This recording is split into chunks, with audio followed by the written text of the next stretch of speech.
नमस्कार श्रोते हो. दीपक रेगे कथाकथन चॅनलवर तुम्हा सगळ्यांचं मनापासून स्वागत. श्रोते हो, आज तुम्ही ऐकणार आहात 2 in 1 या विजय कापडी सरांच्या कथा संग्रहातली कथा अण्णूची होणी अणहोणी. ऐकूयात. अण्णू शेंबेकरला तुम्ही ओळखता का हो? त्याला तुम्ही ओळखत असाल किंवा त्याच्याबद्दल कोणी तुम्हाला या आधी सांगितलेलं असेल तर त्याच्या त्या अंगे मुरलेल्या वाईट सवयीबद्दल तुमच्या कानावर नक्कीच आलेला असणार. किंवा तसं कशाला, त्याच्या त्या वाईट सवयीचा चटका तुम्हालाही बसलेला असणार. काय म्हणताय? अण्णू शेंबेकरला तुम्ही बिलकुल ओळखत नाही? वा वा वा वा वा. अहो, तसं असेल ना तर तुमच्यासारखे सुदैवी तुम्हीच बरं का. आता मात्र एकच करा, त्याची आणि तुमची बिलकुल ओळख होऊ देऊ नका. अहो, अण्णू शेंबेकर म्हणजे भलती पेढा आहे बरं. काय म्हणाल? मी असं का म्हणतोय? अहो, तुमच्या भल्यासाठी सांगतोय ना राव. हो, काय सांगू तुम्हाला.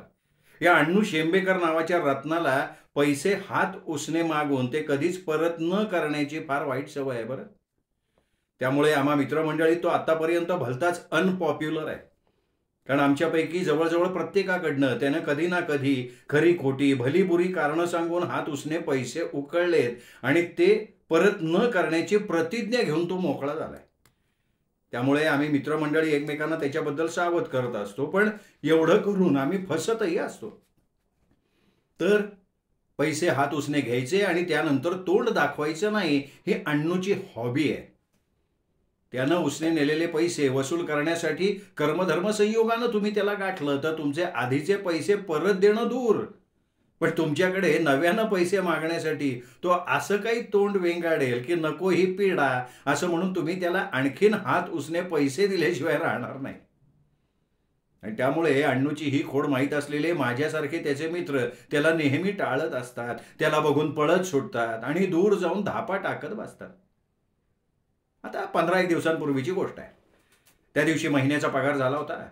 संध्याकाळी ऑफिस सुटल्यानंतर शक्यतो लवकर घर गाठण्याच्या नेहमीच्या सवयीनुसार मी निघालो आणि एका क्षणी माझी पावलं थबकली. 10 यार्ड अंतरावर अण्णूची स्वारी उभी असलेली मला दिसली. अहो, छातीत एकदम धस्स झालं ना. मी ताबडतोब घुमजाव केला, पळत सुटलो. ताशी 100 मैल वेगानं धूम पळालो. बरंच अंतर पळून झाल्यावर मी वेग शून्यावर आणला आणि तेवढ्यात माझ्या पाठीवर कोणाची तरी थाप पडली. मी चटकन मागे वळून बघितलं. अहो, अंदाज बरोबर आहे तुमचा. अण्णू शेंबेकरनं गाठलं होतं ना मला. अण्णूनं माझ्या खांद्यावर हात ठेवला आणि विचारलं, काय रे, या वयात इतक्या वेगानं धावतोयस? हार्टला बरं नसतं रे असं धावणं, ठाऊक नाही का तुला? कशाला धावलास? काय भुजबीत दिसलोस का काय? भूत नाही रे बाबा, तू दिसलास मला. तोंड वेडं वाकडं करत मी म्हणालो. अरे, मी दिसलो तुला म्हणून तू धावलास? तोंड वर करून सांगायला लाज सुद्धा वाटत नाही का रे तुला? तुला काय वाटलं? काय वाटलं काय तुला की मी तुझ्याजवळ पैसे उसने मागणार? अबे छोड यार. आता या अण्णू शेंबेकरला तुम्हा लोकांचे पैसे नको आहेत. भरपूर पैसे आहेत आता माझ्याजवळ. बघायचे प्रूफ पाहिजे तुला? पाहिजे प्रूफ? हे बघ. असं म्हणत अण्णूनं आपल्या शर्टच्या खिशातनं चक्क बँकेचं पासबुक काढलं आणि माझ्या नाकाजवळ नाचवत तो म्हणाला, बघ बघ किती शिल्लक आहे बघ. एकावर 5 शून्य आहेत. किती? 5 म्हणजे 1,00,000 आहेस कुठे? काय 1,00,000 हो, मी नकळत किंचाळलो ना. किंचाळ नको रे, किंचाळ नको. 1,00,000 ह्या क्षणी माझ्या अकाउंटमध्ये आहेत. काय समजतोस काय मला? पण अण्णू, हे 1,00,000 तुझ्याकडे आले कसे? काय लॉटरी बेटरी लागली काय तुला? का 1,00,000 कोणी उसने दिले तुला? मी प्रश्नामागून प्रश्नच टाकले. अरे वो बहुत लंबे कहानी है बाबा, सुनोगे? असं म्हणत अण्णूनं आजूबाजूला पाहिलं आणि तो म्हणाला, हे बघ, इथं जवळ एक पार्क आहे. तुला 1,00,000ची गोष्ट ऐकायची असेल तर माझ्या बरोबर ये. तिथला भेळवाला अशी फर्स्ट क्लास भेळ बनवतो, बोट चाटत राहशील. आता भेळ हा माझा वीक पॉइंट असल्यामुळे अण्णूच्या 1,00,000च्या गोष्टीपेक्षाही तिखट तिखट भेळ खायला मिळेल म्हणून मी त्याच्या मागणं निघालो. बागेत शिरल्या शिरल्या अण्णूनं भेळेची ऑर्डर दिली आणि कोपऱ्यातल्या एका बाकड्यावर बसून तो माझ्या डोळ्यात बघत म्हणाला, गेल्या महिन्याच्या 25 तारखेची गोष्ट आहे बरं का. रात्रीची वेळ होती. मुलांच्या परीक्षा आटोपल्यामुळे मुलांना घेऊन बायको गेली होती माहेरी. मी घरी एकटा.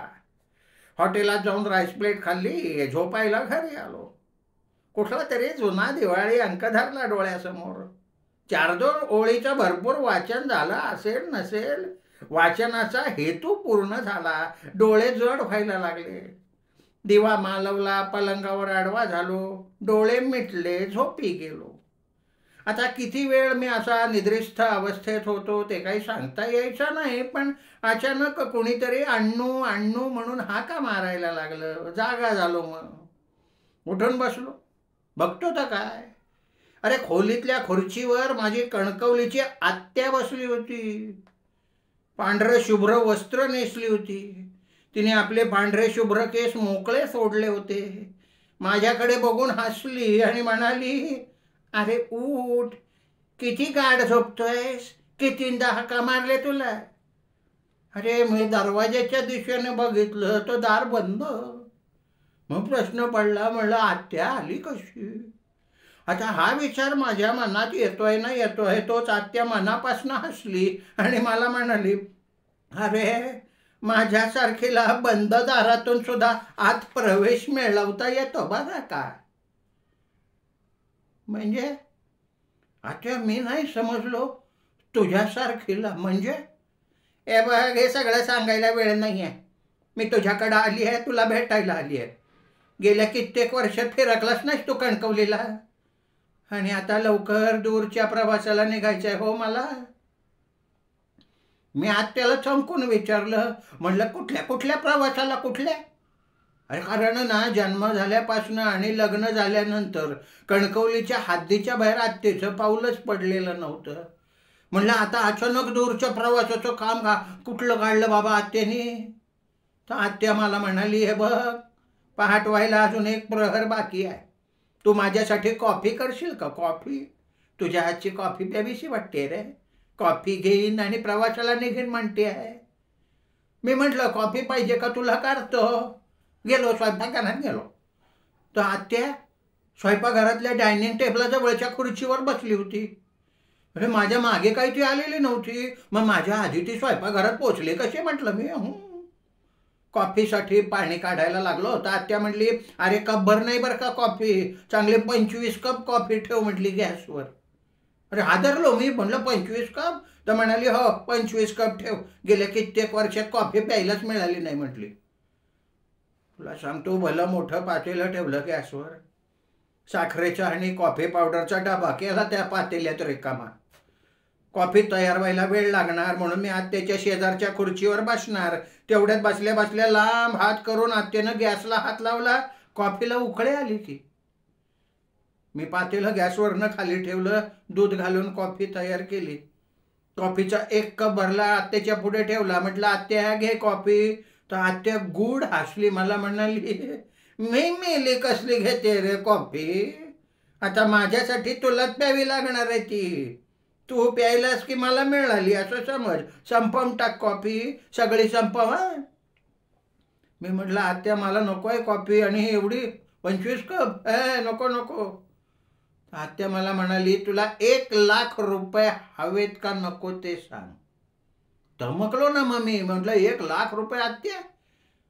आत्या म्हणली, माझी ही 25 कप कॉफी पिऊन संपवायची इच्छा पूर्ण केलीस तर मी तुला 1 लाख रुपये मिळतील अशी व्यवस्था करेन.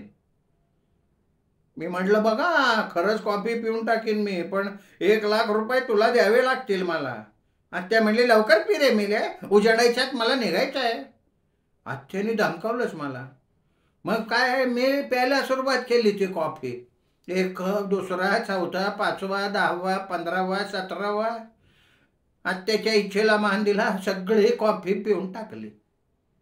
25वा कप रिकामा करून मी कप टेबलवर आदळला, तोंड गच्च दाबून धरलं आणि आत्याच्या दिशेनं बघितलं. चमकलो. आत्या नव्हतीच खुर्चीत. मग मी उठून उभा राहिलो. झाला होता पोटाचा नगारा झाला होता. कसा बसा चालत चालत बाहेरच्या खोलीत आलो. आत्या तिथंही नाही. आत्या जशी बंद दरवाज्यातून आत आली होती तशी बंद दरवाज्यातनं बाहेर गेली होती. निघालो पलंगाच्या दिशेने. कसा बसा आडवा झालो पलंगावर. विचार करायला लागलो. विचार करता करता झोपी गेलो. मग नंतर मला वाटतं मी घोरायला लागलो, कारण माझ्याच घोरण्याच्या आवाजानं दचकून मी मध्ये मध्ये जागा होत होतो. आणि मग सकाळी आली उशिरा जाग. रात्रीचा सगळा प्रकार आठवला. स्वयंपाकघरात पळालो. पहिला बघितलं तर काय, कॉफीचं पातेलं, साखरेचा डबा सगळं तिथं तसंच पडलं होतं. बापरे, म्हणजे रात्री जो प्रकार घडला तो खरा घडला होता बरं का. स्वप्न बिप्न नव्हतं बिलकुल. आत्या अचानक आली. 25 कप कॉफी पिते म्हणाली. 1,00,000 रुपये मिळतील अशी व्यवस्था करीन म्हणाली आणि अचानक न सांगता न सवरता निघून गेली. कळलंच नाही मला काही. मग घड्याळात 9 वाजले म्हणून ऑफिसला जायची तयारी करत असताना दाराची घंटी वाजली. आता म्हटलं सकाळच्या गडबडीत कोण टपकला. कपाळाला आठ्या घालत पुढे झालो. दार उघडलं तर दारात पोस्टमन. त्याच्या हातात तार.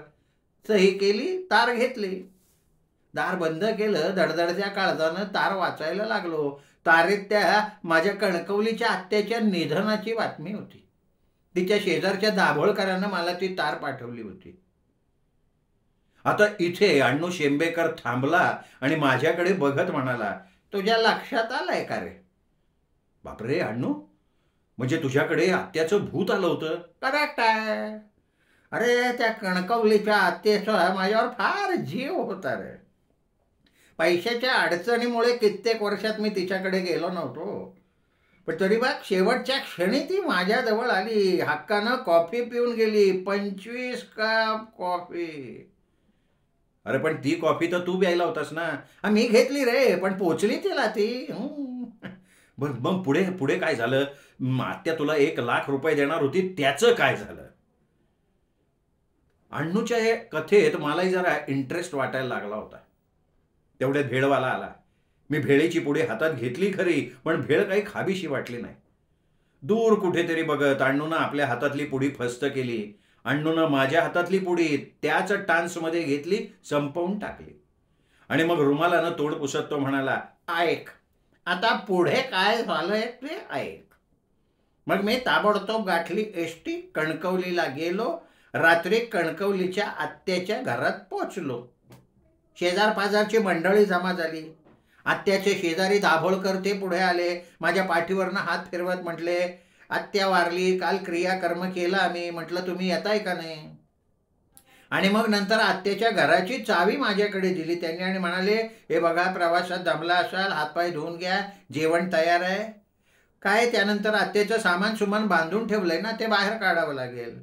मी विचारलं म्हणजे काय? तर ते म्हणाले, अहो तुम्हा कुणाकडून पैशाची मदत होत नव्हती, त्यामुळे आत्याचा सगळा खर्च मी बघत होतो. मग जाते वेळी आत्यानं हे घर मला देऊन टाकलं. कागदपत्र सगळी करून झाली आहे. मग जेवण बिवण झालं. मी चावी लावून आत्याचं घर उघडलं. आत गेलो, दार लावून घेतलं.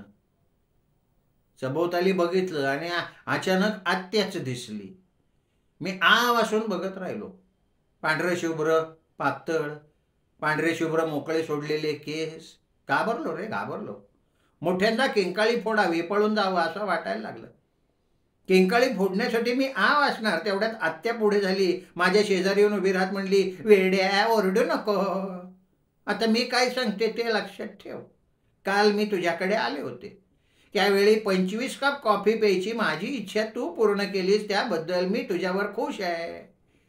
तुला माहिती नसणार, पण तुझ्या आधी आपल्या इतर नातेवाईकांकडे गेले होते मी, पण सगळ्यांनी मला हाकलून दिलं.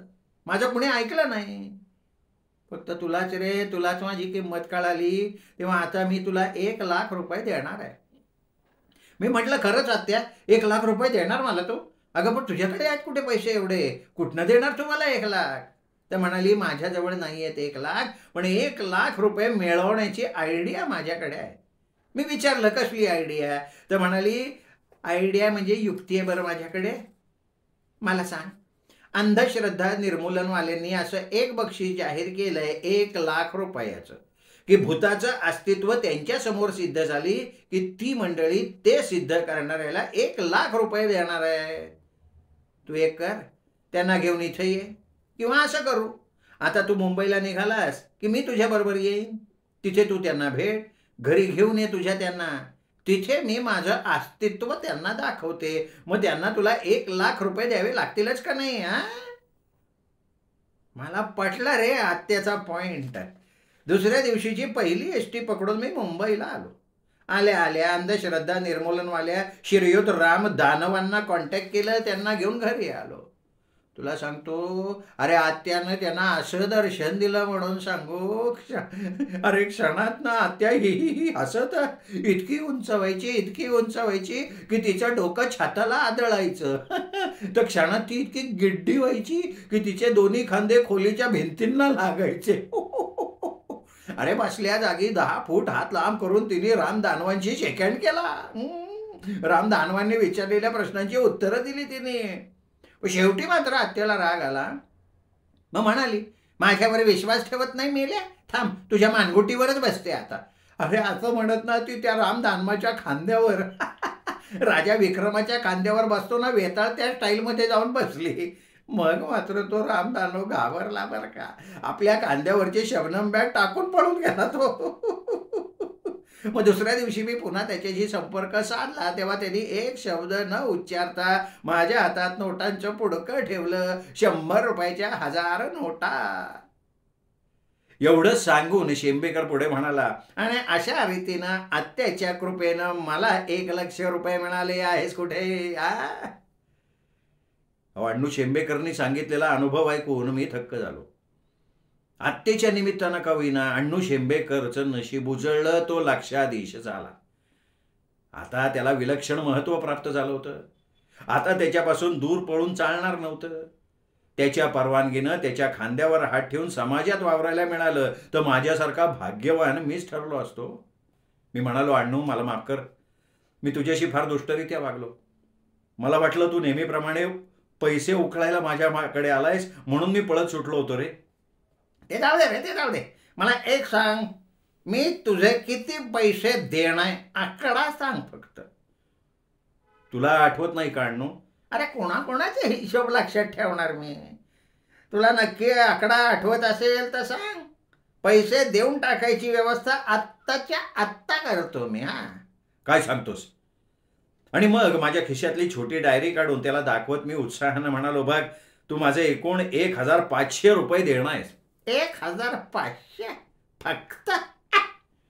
हो एवढेच आहेत. कधी देतोस? म्हणजे चेक दिलास तरी चालेल बरं का. अण्णूकडे आशाळभूत चेहरा करून मी म्हणालो, हे बघ मी काय तुला ते पैसे देणार नाही, पण मी तुला आयडिया देणार आहे. तुला ती आयडिया मनापासून आवडल्याशिवाय राहणार नाही. आयडिया? आता कसली आयडिया देतोस बाबा तू? माझा स्वर माझ्या नकळत चिंतातूर झाला. हे बघ, आता मी तुला माझ्या आत्याची खरोखरची हकीकत सांगितली का नाही? ती सगळी हकीकत तू तुझ्या पद्धतीने लिहून काढ. नाहीतरी तुला सत्य घटनेवर आधारित कथा लिहायचा सराव आहे. आणि माझ्या आत्याची गोष्ट लिहून त्या होनी अनहोनीवाल्या रवींद्र पिपटला नेऊन दे.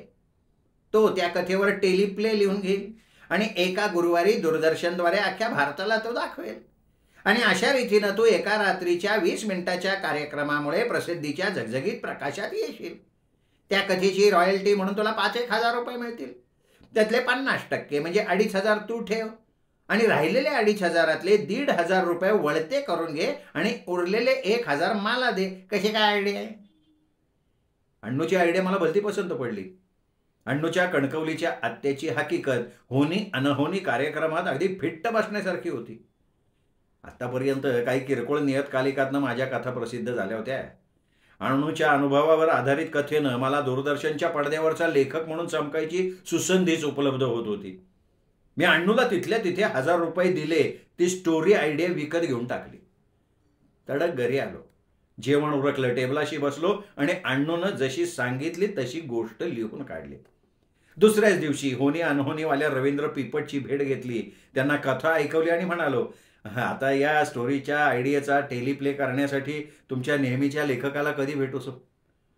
माझ्या उतू जाणाऱ्या उत्साहाकडे किंचित दुर्लक्ष करून रवींद्र पिपट संथ सुरात म्हणाले, हो तुमची गोष्ट छान आहे. छान आहे म्हणजे काय, फर्स्ट क्लास आहे म्हणा. पण आमच्या होनी अनहोनीत अगदी फिट्ट बसणारी सुद्धा आहे बरं का ती. पण काय आहे ना की आम्हाला एक्सटेन्शन नाही मिळालं. 13 भागात आमची सिरियल आम्हाला गुंडाळावी लागली. या अंधश्रद्धा निर्मूलनवाल्यांनी आमच्या विरुद्ध जनमत तयार केलं. काही नतद्रष्ट मंडळी कोर्टात वगैरे गेली, त्यामुळे होनी अनहोनी बंद करावी लागतीये. पण तुम्ही निराश होऊ नका बरं का, तुम्ही गोष्ट ठेवून जा. आमचं एक्सटेन्शन मिळवायचे प्रयत्न चालू आहेत. तुमची गोष्ट आम्ही अवश्य दाखवू. तुमचा पत्ता देऊन ठेवा, मी त्यावेळी तुमच्याशी अवश्य संपर्क साधीन. पण हे काय, वेळ पडली तर तुमची ती कणकवलीची आत्या पुन्हा आपलं भूताचं अस्तित्व दाखवण्यासाठी हजर होईल अशी व्यवस्था मात्र करा. टीव्ही कडून एक्सटेन्शन मिळवताना तिथल्या अधिकाऱ्यांनी म्हटलं तर त्यांच्या पुढे आत्याचं भूत उभं करावं लागेल. होनी अनहोनीला पुढचं एक्सटेन्शन न मिळू देणाऱ्या जळू मंडळींचा मनातल्या मनात मी विचार करत निघालो. बस पकडून ऑफिसला पोहोचलो. तेवढ्यात वसंत पाटील माझ्याजवळ आला आणि म्हणाला, अरे तुला एका महत्वाच्या गोष्टीबद्दल सावध करायचं बरं का. म्हणजे तुझ्या कानावरती गोष्ट आली आहे का नाही ते मला माहिती नाहीये. अरे कुठली गोष्ट आहे, कोणाबद्दल सावध करणार आहेस? अरे दुसरा कोण असणार, तो आपला अण्णू शेंबेकर. त्याने आजकाल तुझ्या माझ्यासारख्या दोस्त मंडळींकडनं पैसे उकळायची नवीन युक्ती शोधून काढली आहे. अण्णू शेंबेकरनं आपल्याकडनं पैसे उकळायची नवी युक्ती शोधली आहे? काय सांगतोयस काय? मी जोरात ओरडलो. अरे काय सांगतोय काय, त्याच्याजवळ आहे एक पासबुक, त्यात 1,00,000 रुपये जमा झाल्याची नोंद आहे. हे पासबुक तो आपल्यासारख्या त्याच्या जवळच्या दोस्तांना गाठून दाखवतो आणि ते पैसे त्याच्या कणकवलीच्या आत्याच्या भूतानं मिळवून दिल्याची हकीकत प्रत्येकाला ऐकवतो. अरे आपल्या रघु मडकईकरला त्यानं त्याच्या आत्याचं भूत पैसे मिळवून देणार आहे असं सांगून आणि आत्याच्या भूताची आणि त्याची गाठ घालून देतो असा वायदा करून 500 रुपये उकळले. तुला तो या दिवसात भेटला नाही ना रे बाबा, सावध राहा करे. नाही मला नाही भेटला तो. माझा पडलेला चेहरा उचलून पुन्हा खांद्यावर ठेवत मी म्हणालो, मग ठीक आहे पण सावध राहा. आता हे कर, आपल्या नेहमीच्या दोस्त मंडळींपैकी कोणी तुला भेटला तर त्याला सावध कर, सगळ्यांना सावध कर. अण्णू शेंबेकरच्या तावडीतून दुसऱ्यांना वाचवणं हे एक पवित्र सोशल वर्क आहे रे बाबा, फार मोठं समाज कार्य आहे ते. तेवढ्यात काहीतरी आठवल्यासारखं करत मी म्हणालो, अरे पण काय रे, त्याच्या जवळच्या त्या पासबुकात 1,00,000 रुपयाची एंट्री कसली आहे मग? म्हणजे सहज मला मुद्दा सुचला म्हणून विचारतोय. अरे ती सुद्धा एक भानगडच आहे. मागे वर्तमानपत्रात बातमी आली होती बघ की दरोडेखोरांनी बँकेवर दरोडा घातला, पण नोटांची पुडकी घेऊन जायच्या ऐवजी गडबडीत चुकून बँकेच्या स्टेशनरीतली कोरी पासबुकाची पुडकी घेऊन गेले, काउंटरवरची पण नेली आणि चूक लक्षात आल्यावर सगळी पासबुक रस्त्यालगतच्या खड्ड्यात टाकून पसार झाले ते दरोडेखोर. वाचली होतीस का बातमी? अरे सगळ्या पेपरवाल्यांनी चौकटी छापली होती. त्या फेकून दिलेल्या पासबुकातल्या पुडक्यातलं एक कोरं पासबुक अण्णू शेंबेकरच्या हाताला लागलं. त्यांनी आपल्या स्वतःच्या हस्ताक्षरात 1,00,000 रुपयांची जमा दाखवली. तुला सांगतो, अण्णू शेंबेकर आहे ना, एक दिवस तुरुंगात जाईल कडी फोडायला. हो, एवढं सांगून वसंत गेला. मला अण्णू शेंबेकरचा भयंकर संताप आला. त्याला लवकरात लवकर गाठावं आणि चांगला झोडपून त्याच्याकडनं 1,000 रुपये वसूल करावेत म्हणून मी त्याच्या घरी जाऊन त्याची भेट घ्यायचा निर्णय घेतला. संध्याकाळी ऑफिस सुटल्यावर त्याच्या घरी गेलो. दारावरची घंटी वाजवली. काही क्षणात दार उघडलं गेलं. कर्र असा आवाज करत दार मागे सरकलं गेलं. दारात कोणीच नव्हतं. दार ढकलून मी आत पाऊल टाकलं आणि समोरचं दृश्य बघून चक्रावून गेलो. माझे डोळे रामायणातल्या इंद्रजितचा पार्ट करणाऱ्या नटासारखे विस्फारले जाऊन डोळ्याच्या खोबणीतून खाली पडण्याच्या घाईत आले. छाती धडधड करायला लागली. तिथून दूर पळून जावं असं वाटायला लागलं, पण पाय जमिनीला फेविकोल लावून चिकटवल्यासारखे चिकटले होते. माझी अशी अवस्था व्हायचं कारण एकच, दारापासून 10 फूट अंतरावर ठेवलेल्या सोफ्यावर पांढरं शुभ्र पातळ नेसलेली, पांढरे शुभ्र केस मानेवर मोकळे सोडलेली वृद्ध बाई बसली होती आणि बसल्या बसल्या हात लांब करून तिने 7 फूट अंतरावरच्या दरवाजेची कडी काढून दरवाजा उघडला होता. ती वृद्ध स्त्री अण्णूची कणकवलीची आत्या होती. तेवढ्यात कुठून तरी अण्णा पुढं आला आणि म्हणाला, अरे तुझी आणि आत्याची ओळख करून देतो बरं का, तुला शेकंड करायचं का तिच्याशी? नको रे बाबा, तिचा शेकंड मी नमस्कार करतो असं म्हणत मी दोन्ही हात जोडून नमस्कार केला. गोंजा घेऊन पळत सुटलो. जीवाच्या आकांतानं पळायला लागलो आणि वाटेत कोणाच्या तरी अंगावर आदळलो. माझ्या धक्क्यामुळे खाली पडलेल्या व्यक्तीला हात देऊन मी वर उचलला, पण त्या व्यक्तीला बघताच मी चमकलो, कारण ती व्यक्ती दुसरी तिसरी कोणी नव्हती तर होनी अनहोनीमध्ये शेवटी मतप्रदर्शन करणारी श्रीयुत ज्ञानसहाय्य होती. ज्ञानसहाय्यजी, हा 500 वक्त पर मिले मत, मला ना हा सगळा प्रकार म्हणजे काय, कृपा करून सांगाल का प्लीज? मी त्यांना विनंती केली. मी उभ्या उभ्या सगळा प्रकार त्यांना सांगितला. तेव्हा चतुरपणे मंद हसत श्रीयुत ज्ञानसहाय म्हणाले, अहो तुम्हाला ही गोष्ट माहिती नाही असं दिसतंय. मी आलोय नुकताच कणकवलीला जाऊन. अण्णूची आत्या मेली ही बातमी खोटी आहे. तिचे शेजारी दाभोळकर म्हणून आहेत ना, त्यांना मी भेटलोय. त्यांनी मला सांगितलं की स्वतः त्यांनी अण्णूच्या आत्याला अण्णूकडे मुंबईला पोचती केली आहे. असं म्हणताय? पण मग तिचा तो लांब होणारा हात त्याचं काय हो? त्यावर आणखीन चतुर चेहरा करत ज्ञानसाय म्हणाले, काही माणसं आहेत ना, जन्मतः शारीरिक व्यंग घेऊन जन्माला येतात. कोणाला 6वं बोट असतं, तर कोणाचा कान सर्वसाधारण माणसांच्या कानापेक्षा लांबीत जास्त असतो. कोणाचं नाक इतकं चपटं असतं की या माणसाला नाक आहे का नाही याचा आपल्याला प्रश्न पडतो. अण्णूच्या आत्याचा एक हात जन्मतः दुसऱ्या हातापेक्षा आणि सर्वसाधारण हातापेक्षा लांबीत जास्त भरतो. तिच्या एका हाताची लांबी चक्क 7 फूट आहे. आहात कुठे मिस्टर? तुम्हाला सांगतो, सध्या होणी अनहोनीला एक्सटेन्शन कधी मिळतंय याकडे मी डोळे लावून बसलोय हो. तुम्हाला माहितीये कधी मिळणार आहे एक्सटेन्शन? श्रोते हो, कापडी सरांची कथा अण्णूची होणी अनहोणी कशी वाटली कमेंट करून कळवा. मित्रपरिवारात नातेवाईकात शेअर करा. चॅनल मात्र सबस्क्राईब करायचं राहून गेला असेल तर चॅनल सबस्क्राईब करा, ही एकच विनंती. पुन्हा भेटूयात अशाच उत्तम कथेसह. तोपर्यंत नमस्कार मित्र.